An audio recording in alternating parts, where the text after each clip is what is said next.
If you can talk for kind of about 10 minutes would be perfect. Okay.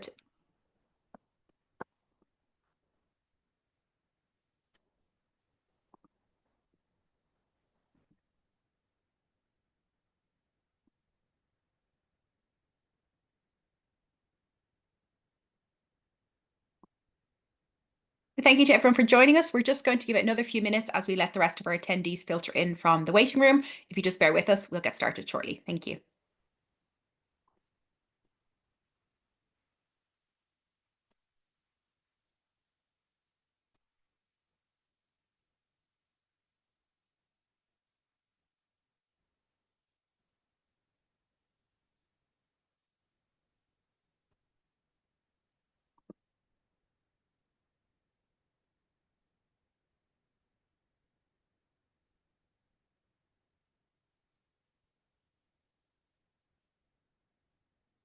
Okay, hello everyone and welcome. Thank you for joining us for today's webinar. My name is Laura Egan O'Brien. I'm the Marketing Manager for the College of Engineering and Architecture here in UCD. I'm going to be your host for today's session. So whether you're joining us from near or far, we really hope that you have a good time with us today and that you learn something about our content, our programs, and you find it both engaging and informative. The webinar today is all about study opportunities and kind of future careers from our School of Architecture, Planning and Environmental Policy. I'll be joined by our head of school, who will give an overview of the various programs, and 3 of our current students who will talk about their experience studying with us. Before we start, just a reminder that if you do have any questions today, please feel free to type them in using the Q&A button at the bottom of your screen. Type them in as they come to you, but we leave it towards the end of the presentations to actually get through as many as we can in the time that allows. Also keep an eye on the chat as my colleague Katie O'Neill is also joining us, and she'll pop any relevant links that are mentioned kind of throughout the webinar in the chat there as well. So do keep an eye on that. And then lastly, just to say that the session is being recorded as well today. So if you have to leave early, miss anything, or if you know of anyone who would find the content interesting but couldn't actually attend today, that will be shared with everyone who registered for the webinar today and also available on our college YouTube channel early next week. So that's all from me, really. So I'm going to hand you over now to Associate Professor Oliver Cannan, who is our head of school for Architecture, Planning and Environmental Policy. Hi, everybody. Welcome to the webinar. Thanks for joining us today. I'm going to speak for about 10 minutes, I think, I'll introduce the school and then just walk you through some of the programs that we offer and give you some general information around that. The program directors are available through Katie and Laura to answer any more detailed questions, but I'll do what I can today. So we are the School of Architecture, Planning and Environmental Policy with landscape architecture. So we have 4 subject areas within the School of APEP UCD. That's architecture, landscape architecture, planning and environmental policy. And we have programs within each of those. In total, we have 165 staff. So in the context of UCD, we're a really big school. I think in the context of probably any university, we're a really big school. We actually have over 1,000 students if you include our joint programs, and we're in the top 150 QS rankings. We have this quite nice, charming campus to ourselves here in what we call Richview. So we're on the edge, we're on the city edge of kind of the UCD Belfield campus, close to Ranelagh Village and onwards into the city. It's built around these kind of older buildings, which include our library, which is one of our most charming buildings, our quad square here with our building lab, Memorial Hall, and all these kind of old period housing. And this is the building I'm in myself, which is a APEP research hub, which is built by Grafton Architects, who I'll touch on as we progress through it, who are long associated with the school. But it's generally a very active and fun kind of campus, particularly this time of year where people are out playing football and messing around kind of in the quad area. We also work with civil engineering, who are in this adjoining area, this building here. Landscape architecture have studios over here as well, and that's where we would do a lot of experimental testing and things like that too, and have a lot of our classrooms. And then also kind of we make use of the facilities within UCD proper in the Belfield campus also. In total, we have 10 programs.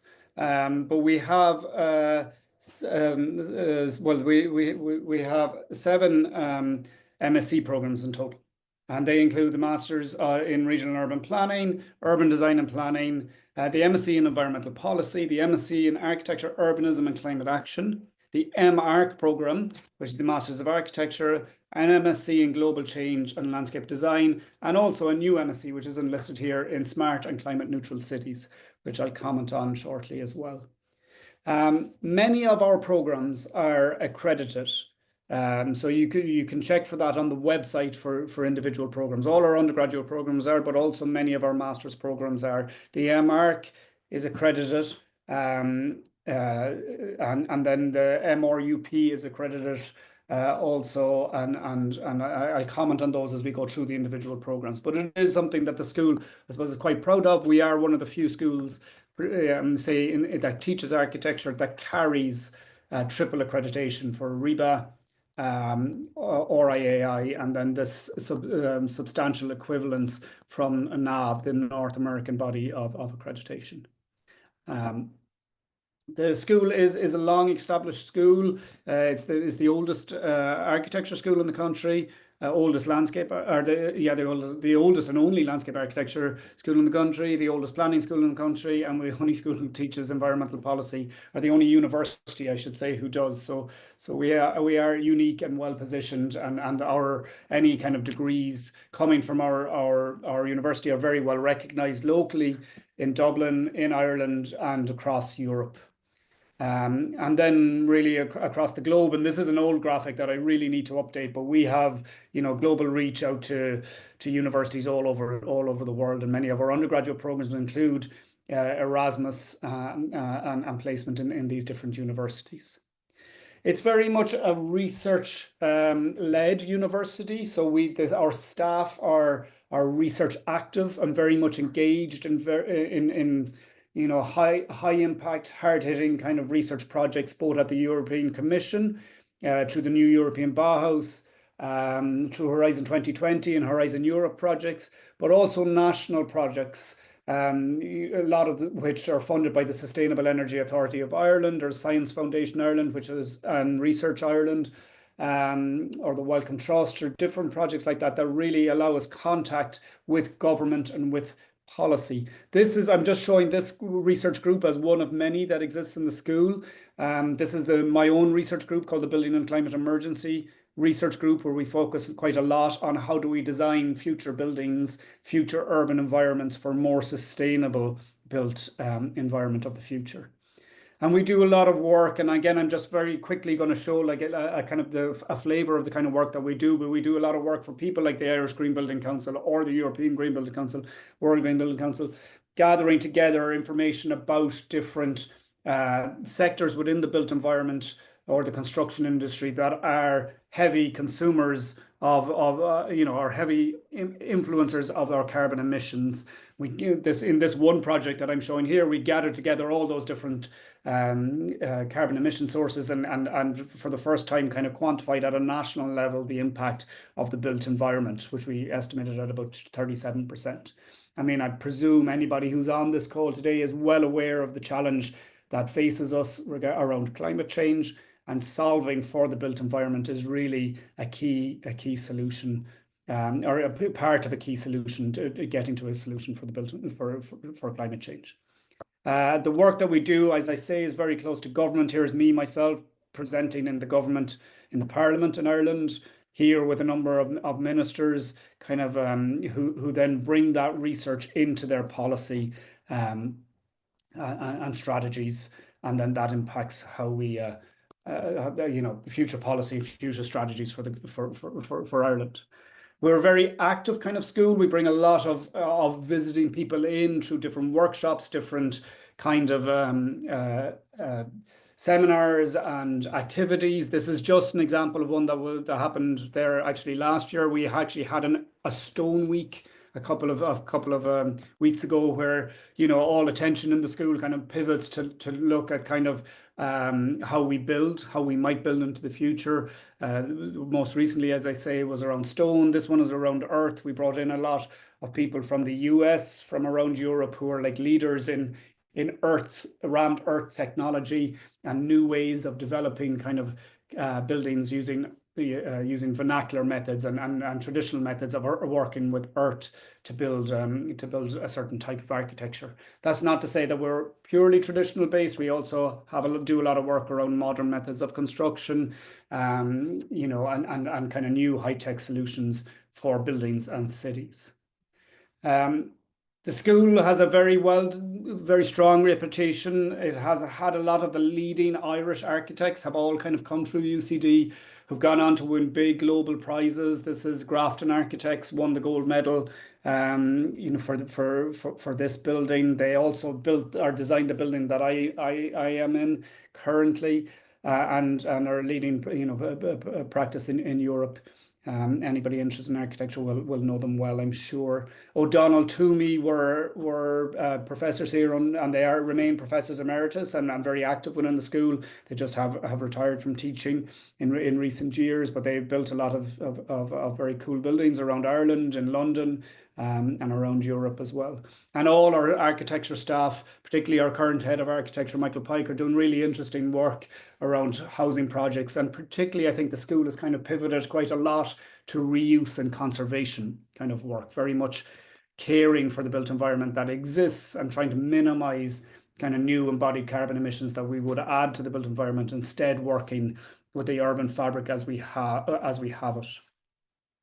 And that's, I suppose, a key focus of the MSc in Architecture, Urbanism and Climate Action that I myself set up and is run now by my colleague and friend Philip Crowe, who you see next to me here. And this is one graduating class. And Carla, who's with us today, is actually in the current class of the MSc Architecture, Urbanism and Climate Action. And that's very much trying to, you know, find solutions for a more sustainable built environment, particularly around architecture in the context of the Architecture and Climate Emergency module.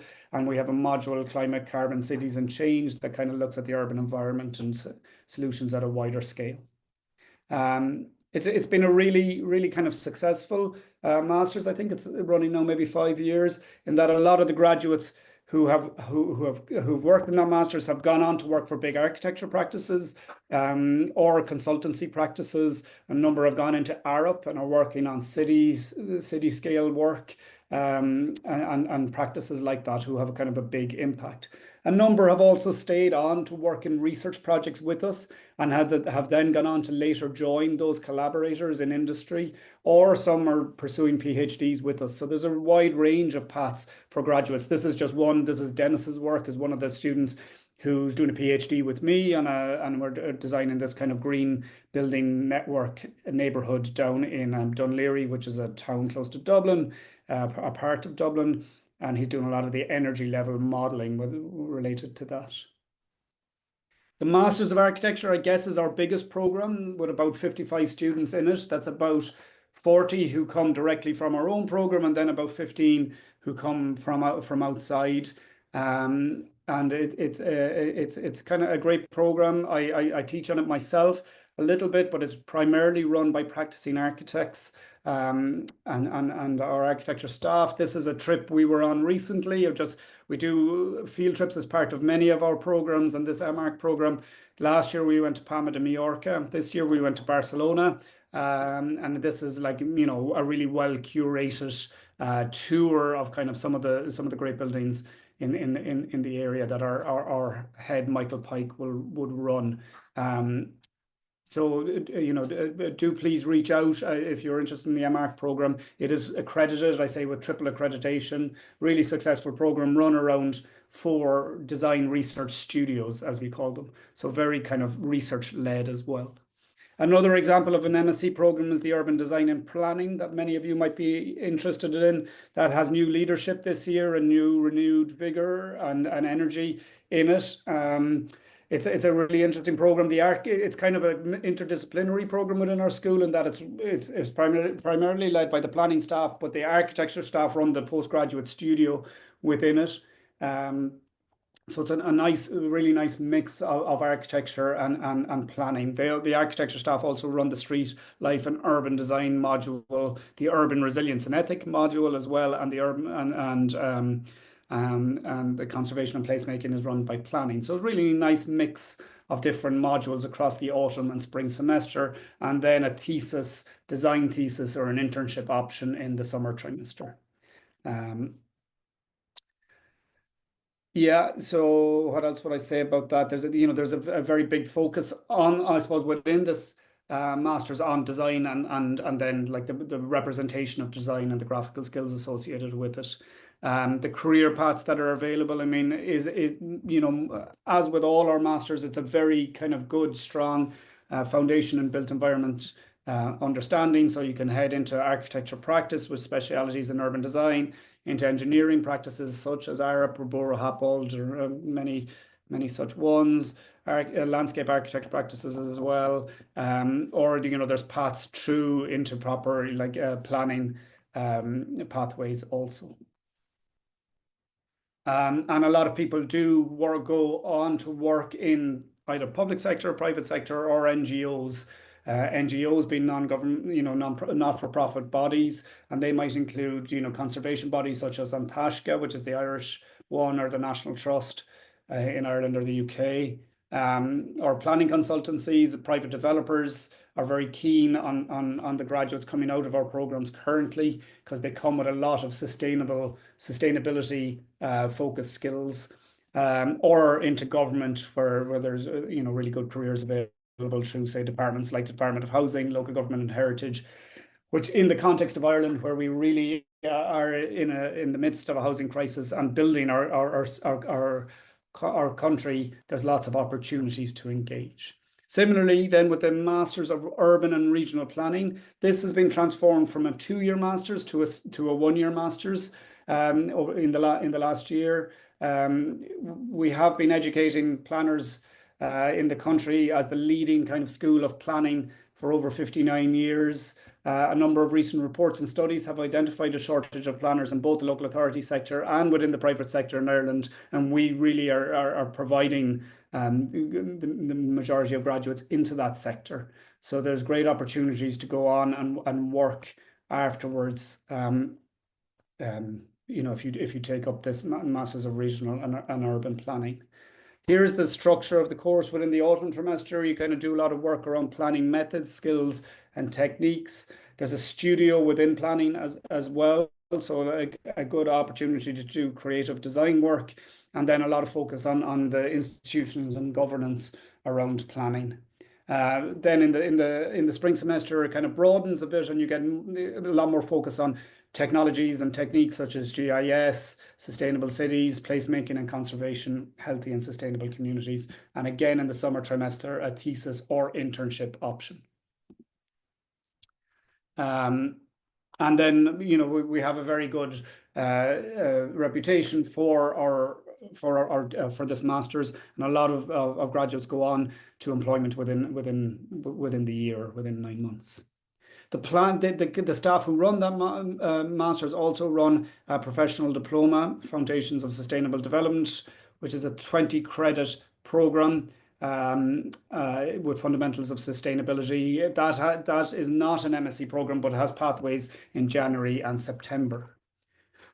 And then we have an MSc in Smart and Climate Neutral Cities that kicks off for the first time this year. Again, kind of with a greater kind of focus on smart cities and sensor technologies and getting big data kind of to guide planning and architecture and sustainability decisions and policy. It's run by our full professor in smart cities, Francesco Pilla, who's downstairs from me here, has a wide range of European projects with a big research group, and there's opportunities to engage in those projects in that program, and really that's a great pathway into kind of European opportunities for employment. Yeah, again, through firms like Arup, AECOM, Jacobs, and then governmental bodies like the EPA or the European Environmental Agency. The MSc in Environmental Policy is proving very popular this year. We have a new leadership with Cara Augustenberg heading that up. Many of you who were from Ireland will know Cara well from hearing her on the radio and a lot of the TV programs. She speaks very well and is very influential as part of the Climate Change Advisory Commission in Ireland. She has taken over the MSc in Environmental Policy and is reimagining it, and there's new kind of modules for that. And it because it's so close to government and so close to policy, I think there's great career pathways coming out of that as well. Here's a look across the different trimesters. So there's environmental and behavioral economics, European environmental policy, sustainability lab, which is a real kind of out in the field laboratory kind of well, using the city as the laboratory to inform kind of sustainability and sustainability action. Sustainable corporate strategy, which then leads to a lot of people into careers in working in big corporations around being, as sustainability leads. And then we have a thesis and internship project in trimester 3 as well. So that'll be a great class, and hopefully will be about 20 students this year.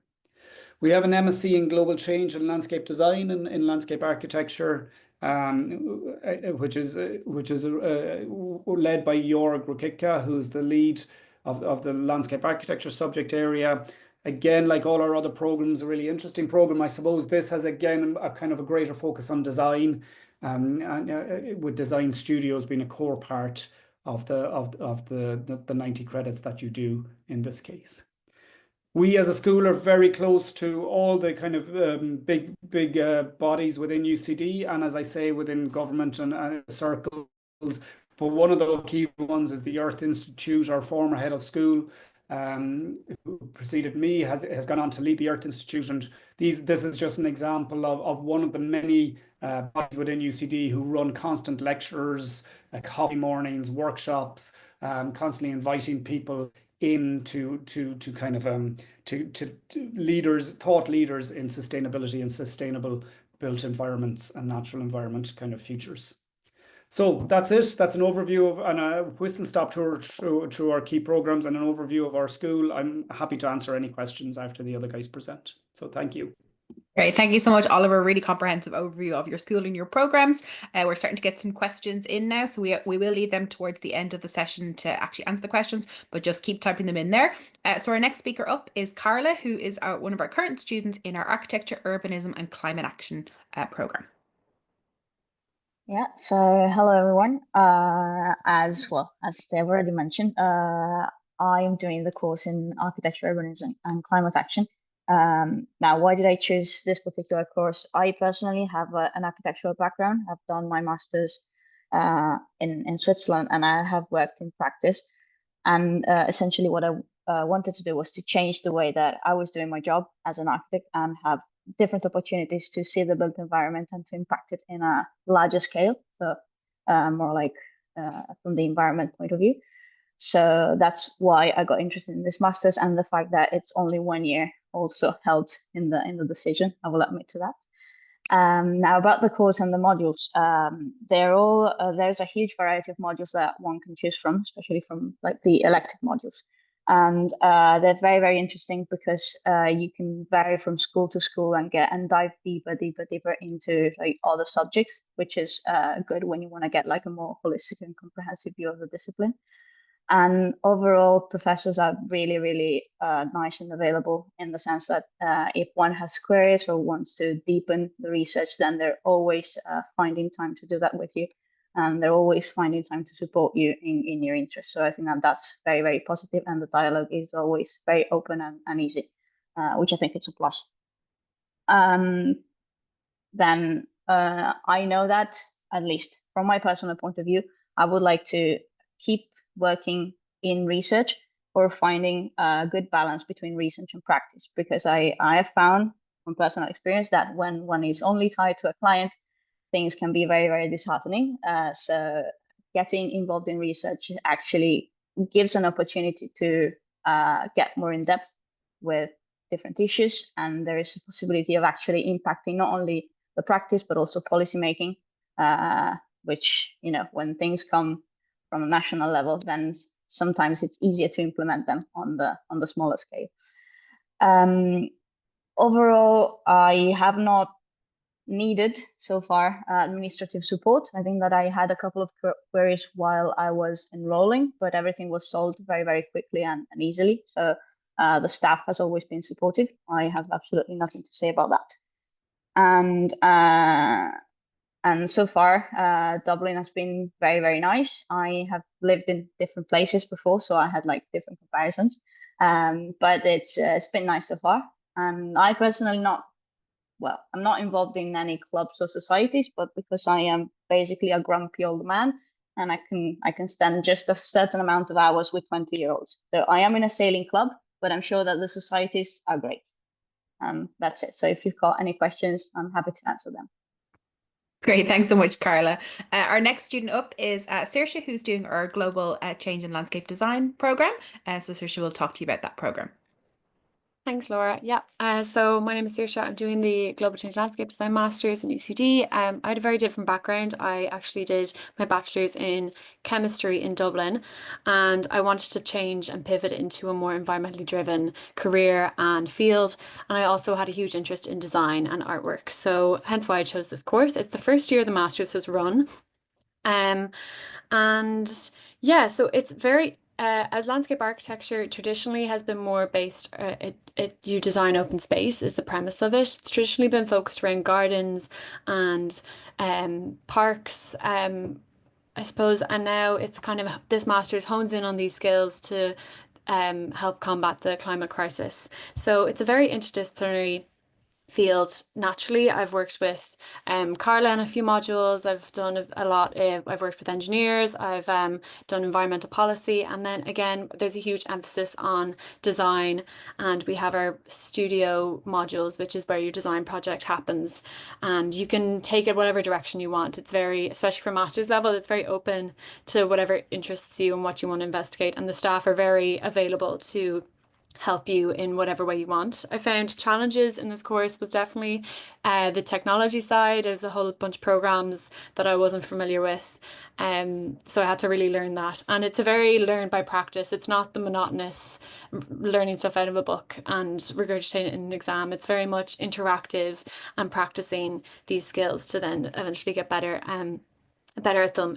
It's very focused on public speaking and presenting. I'd say it's something I've never done before, and I do it maybe every 2 weeks now at the very least with this course. So that's a huge plus I see in this course, because it's a skill that you're going to bring into your career later on for interviews and presenting projects. So that's a huge plus. Also, there's no exams. Well, I haven't chosen any modules that incorporate exams, which works very well for me. I prefer the continuous-based learning.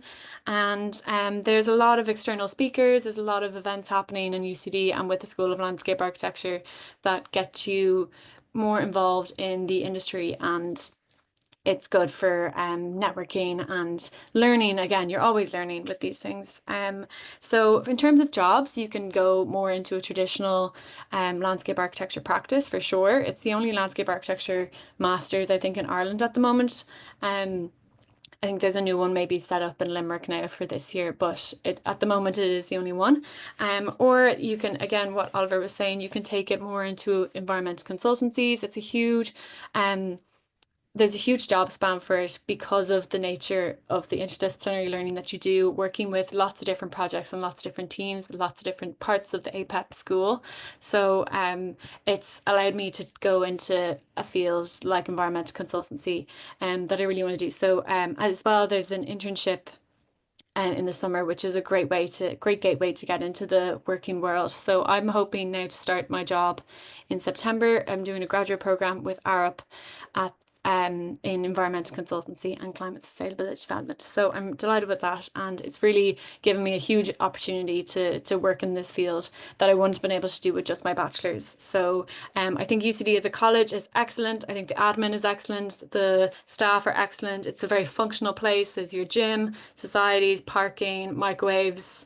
I use the pool, and everyone's been really friendly. It's a very small school that I'm in the landscape architecture place. So there's a landscape architecture society that I'm involved in. We have a ball tomorrow. So it's all active. It's all great. And I would really recommend it. Yeah.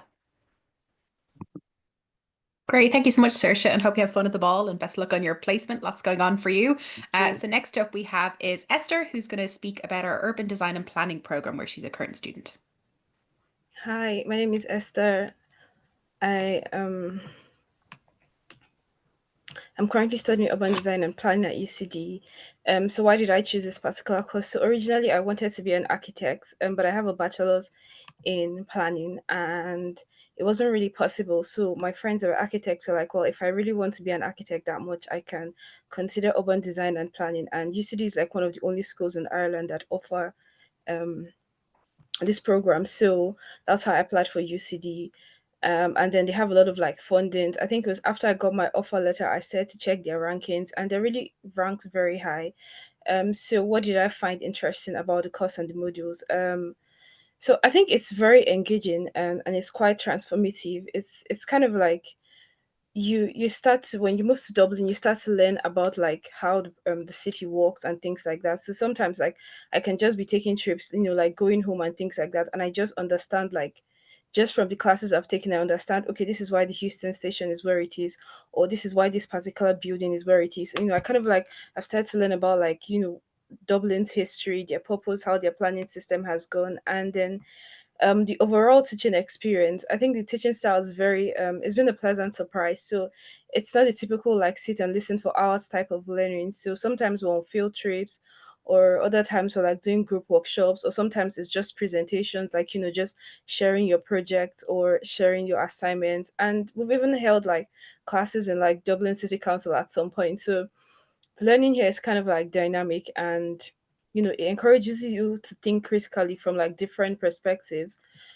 For career goals, so we've had like guest speakers who've worked on like real life like major projects. Like, so at some point Kay Hughes just popped into our studio just to see what we're working on, give us advice. There's also like constant networking opportunities. Like right after this meeting, I actually have like a networking event I'm going to, and you have like representatives from companies like Aerob, KPMG, O'Mahony and Pike, and all of that. And on Friday we also have like a symposium, something just to like briefly still showcase our projects to like all these like professionals. So support I have received from UCD. I haven't really needed support, but I do know that there's like actually an opportunity for them. So you can walk to your program coordinator if you're having any issues with the programs, or you can even just walk to like any of your module coordinators and just or email them if you don't want to like walk up to them. How have I settled in Ireland?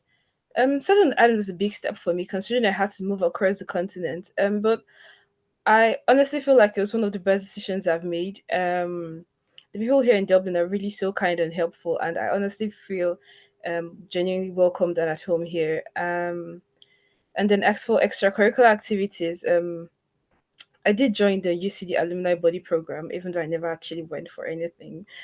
But they do have like mini groups under that, so like walking or craft groups. I didn't always get to like attend them, but like sometimes, since I'm in the WhatsApp group, I would occasionally get like pictures of places they went to visit or their tour guides. And then I also joined like the UCD. I also like signed up for the UCD design hackathon. I think it was hosted by the Innovation Center. My group did go to the finals, and we finished at like as second runner ups, and we even got to win like €300. So far it's been exciting, it's been challenging, it's been rewarding, and yeah, I'm really happy I joined UCD. Thank you. Great, thanks so much, Esther, and well done on winning part of that competition. Really good. Thank you. So that was all our kind of presentations today. So we are going to open the floor up to some questions now. So we've got some open ones there, but if anyone has any further questions, please do continue to type them in there. We'll get through as many as we can in the time we have left. So let me just go to the top. So there was someone who has a mechanical engineering degree and experience in pharmaceuticals, but they're interested in maybe pivoting now into more the urban planning. They're looking for maybe what's the potential pathway for them. Oliver, I don't know if you wanted to field that particular question. Yes, well, that's fine, Laura. I think the best thing to do is to apply, and we'll review the CV certainly. We do in certain programs such as the MSc in Architecture, Urbanism and Climate Action. and urban design and planning. We will take students, and also the global change in landscape design as an example. We will take students with a very different background. We do, I suppose, always propose. I suppose ideally the student would have some understanding and knowledge of the subject area, just to, because it is a 1-year intensive master's. But if the student feels up to it, certainly apply. I think the non-accredited programs are the best place to apply, the 1-year master's non-accredited programs, because the accredited programs generally require a background in the subject area.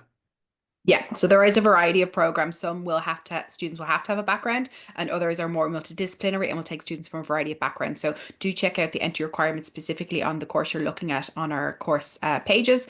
Yeah, definitely apply, and your application can be reviewed as well. So there was another question. Sorry, I think it's worth Katie. mentioning on the MSc Urban Plan and Design, we have taken in people with engineering backgrounds before, so it is worth applying or reaching out directly to you or I on that. Yeah, Great. and similarly Katie. with the MSc in Architecture, Urbanism and Climate Action, I think, Katie, and the Global Change in Landscape Design, and maybe also even the Smart Cities and smart and climate neutral cities, I think would be that would sound like an appropriate background. Great, thank you. And then Architecture, Urbanism, Climate Action. Someone looking, do they actually get to work as an architect directly from that as an international student? I suppose Oliver, you might feel that question, but it would depend on, I suppose, their undergraduate background as well. Well, it would, it would. I mean, the nice thing about that master's is there's opportunity to kind of take quite pure architecture modules, such as retrofit existing buildings. If the student has an architecture background, we recommend they take that.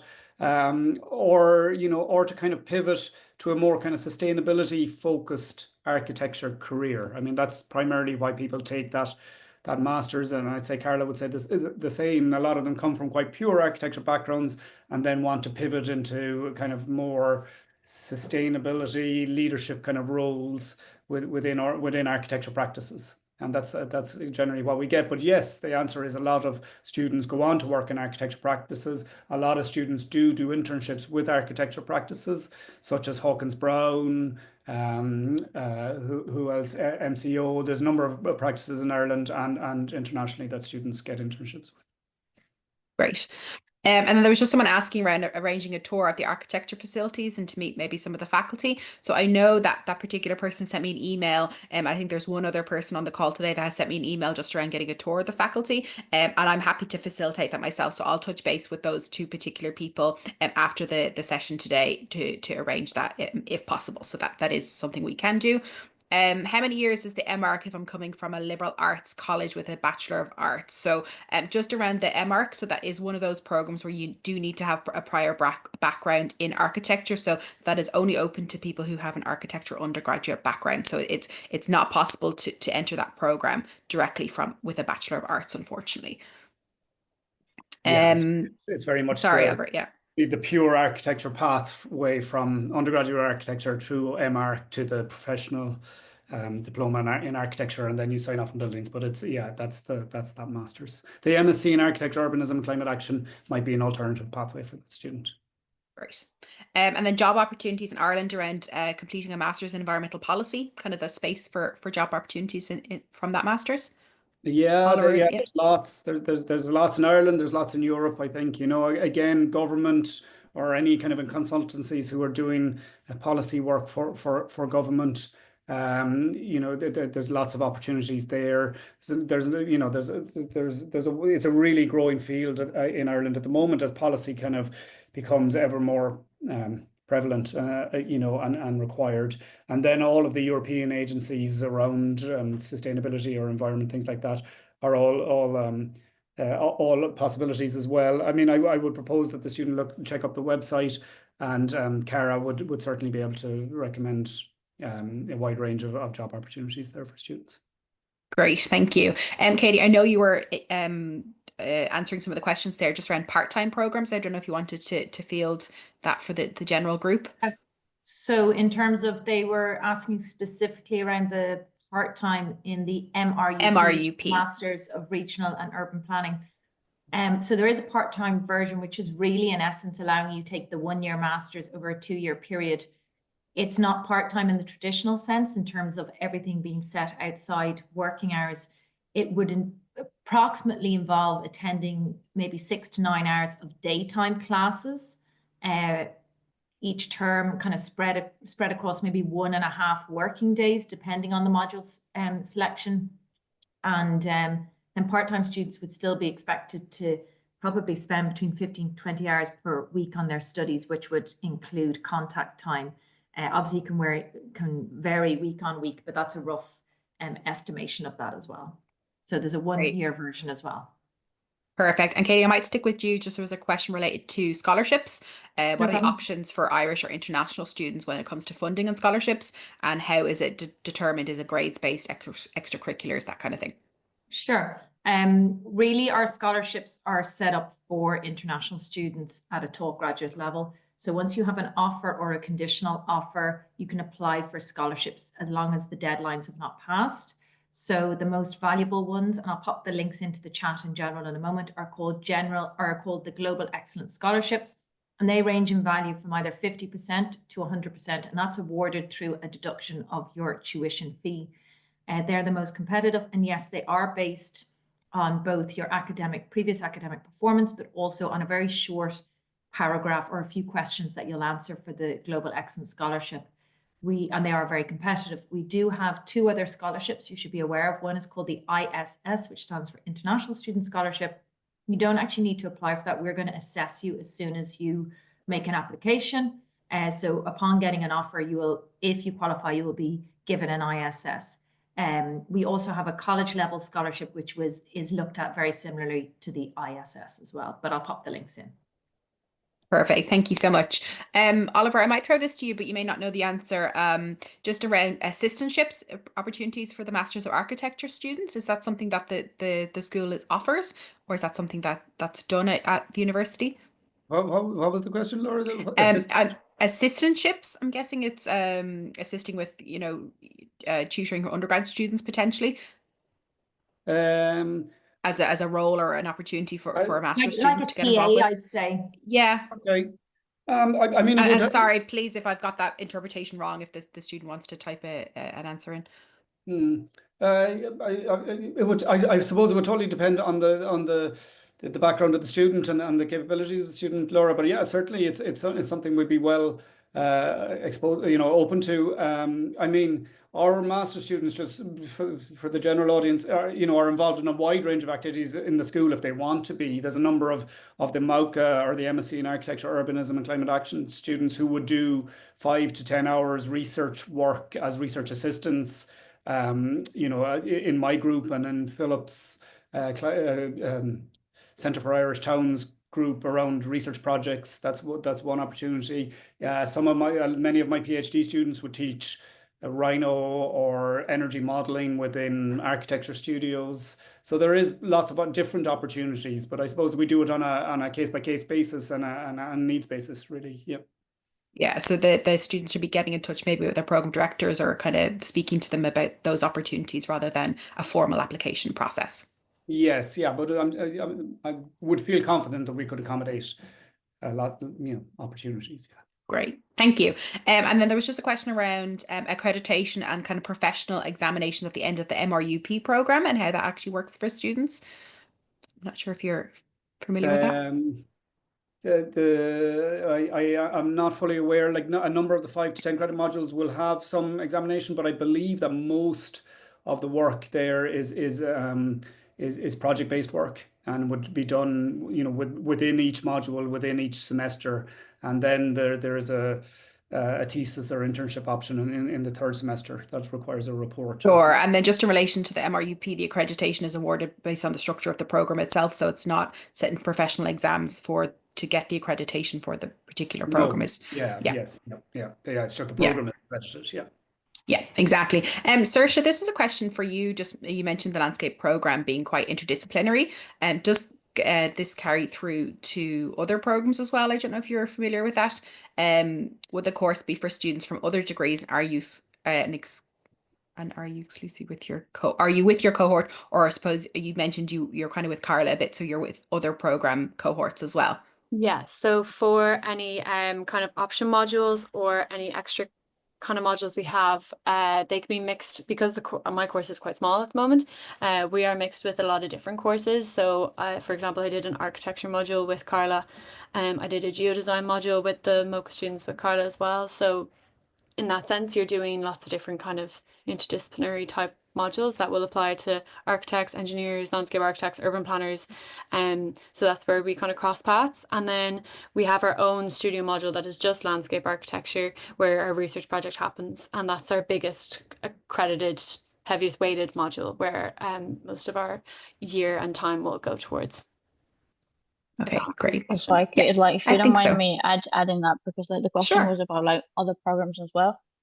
In some cases, the elective modules are also taken into other schools. So for example, we do have some elective modules that are involved with the School of Geography or with the School of Law. So we did have modules on practical environmental assessments and behavioral economics. And these are all modules that you can choose, but yes, they tend to be a lot like very much interdisciplinary, and they involve other schools.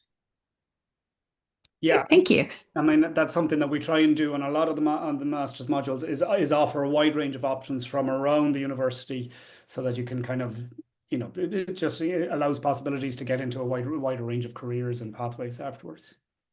It makes for more uplifting education as well, we hope. Yes, certainly. There was just a question from a student who is based in the UAE and working full time. They didn't mention what program they're particularly looking at, but if that person wants to send me an email afterwards, I can send them a kind of sample timetable for the program they're interested in. It might give them better understanding of how they could manage coursework with working. But just to say that all these programs are generally quite heavy time commitment, so that's just something to be aware of. But I can share a timetable with them if they get in touch with me afterwards. And then there was a question around recognition of prior learning. Katie, I might ask you just to explain a little bit about that, if that's okay. Yeah, sure. So applications for RPL, or recognition of prior learning, they're made after the student has received an offer to the program. And then once they've been approved, so it has to be approved, the college office, which is an office that Laura and I work with very closely, they will update your student record to reflect that RPL. But the student at that point then would need to have a conversation with the program director prior to registration of your modules, because you'd need to get guidance then on what modules to register that would suit your prior learning as well. I think there's a maximum of RPL as well. I can't remember offhand what it is. It could be maximum 30. Oliver will know that. But as I say, you need to make your application and get your offer. You don't make your RPL application at the same time, because that does need to be approved, and that wouldn't happen until probably closer to kind of August time. If there's anything you need to clarify there, Oliver, jump in. Yeah, I think that probably answers it, Katie. I'm not sure if Oliver's internet's a bit patchy there. Just around MRUP graduates, can they also go to work outside of Ireland? So I know, Oliver, if you're back with us, I know you mentioned a little bit in your presentation about the global nature of a lot of the content of our program. So I'm assuming that would be true, that most graduates have the opportunity to work abroad with their degrees. Yes. Well, in the case of the MRUP, it's RTPI accredited, which is the UK kind of accreditation body. So and the biggest, I guess, most recognized planning professional body in the world, I would say. So it carries that stamp, which is all important for getting a job abroad. Brilliant. Yeah. And then there's just a question around a fee waiver. So we don't generally give out fee waivers. We normally will ask students to process their fee application before their application can be reviewed. But if that student wants to get in touch with myself or my colleague Katie directly, we can speak to you about that after the webinar today. Or Laura, they can go through if you go through one of our recognized UCD global agents, that will automatically waive the fee, and the agent will not charge you a fee. And I'm going to pop a link into the chat where you can search all of our approved agents. Brilliant. That's great. Thanks, Katie. The MRUP, I know that the internship opportunity is based on a competitive basis. The percentage of students that usually get an internship, is it difficult to get the internship? and are the only available in Ireland or can it go abroad? Oliver, I don't know if you know specifically around that because that's the MRUP, but generally speaking, if an internship is offered as part of the program, students are nearly kind of guaranteed that they will get the internship, and their support's there for students to get those internships. As far as I'm aware, we have 2 internship managers within the college who do a lot of the relationship building with the companies as well to secure those internships. Yeah, I mean, generally, I suppose our internships are local in Ireland. Most people who come to Ireland want to certainly spend the summer here, which is Yeah. often the time of a year to be in Dublin, which is a fun city. But you know, I mean, we're happy to convenience international opportunities as well, and we have done in the past. Great. Yeah. There was just someone asking around, is it possible to share a statement of motivation as part of the application? So yeah, as part of your application, you'll be asked to submit a statement of purpose or something as part of the application. So yeah, you'll have a chance to express, maybe if you're coming from a different background or what's your experience, you'll be able to express all of that in your application. So we'll look at that holistically when we're reviewing your application. And then a question relating to the Government of Ireland Excellent Scholarships complete their MArC application before the Government of Ireland deadline. However, because I'm sorry, I'm just going to read this to myself. That's okay, Laura. I've actually started typing an answer. Unfortunately, those deadlines are not within UCD's control. So if you've missed the Government of Ireland deadline, we can't do anything about that. But I'm just typing you an answer. You can email me directly and I can look at you for a college VPI scholarship if that's okay. Great, I think that's perfect. I think that's all the open questions that we have today. A lot of questions, so hopefully we're able to get those answered for you and you found the content informative and useful. But we're going to wrap it up there. Thank you very much to all our speakers for your great insights, and thank you to everyone who joined us today. We appreciate your time and engagement with us. And again, my colleagues has popped up a number of links in the chat, so do grab those, including myself and her email address. If you need to get in touch with us after today, we're more than happy to engage with you that way. But we hope you enjoy the rest of your day, and thank you for attending our webinar today. Thanks, Laura. Thanks, everyone. Bye-bye. Bye, everyone.